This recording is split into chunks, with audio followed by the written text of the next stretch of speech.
Hello guys, welcome back for another video. Today I'm going to show you how to surface reset a Volvo XC 2016. It's a Jeep model, SUV model.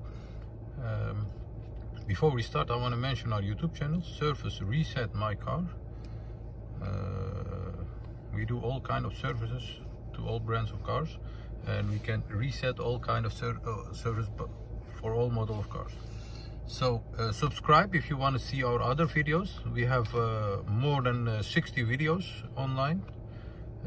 Just look at my channel, and thumbs up if you like our videos. Okay. As I mentioned before, I'm going to show you how to surface reset Volvo XC 2016 model.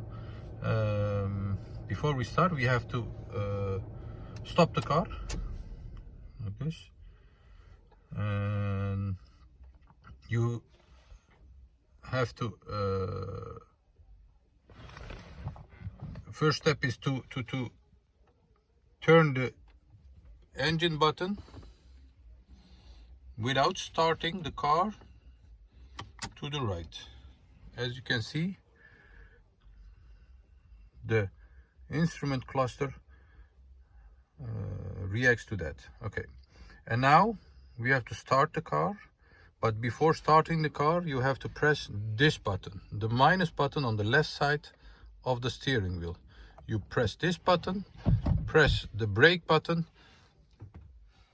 and then you have to start the car by turning this button to the right, and then you saw the maintenance indicator on the instrument cluster, and when it flashes you just let go, and that's how you service reset the Volvo XC90. Thanks for watching. Just follow us on our YouTube channel, Service Reset My Car, and like our videos, please. See you next time. Bye bye.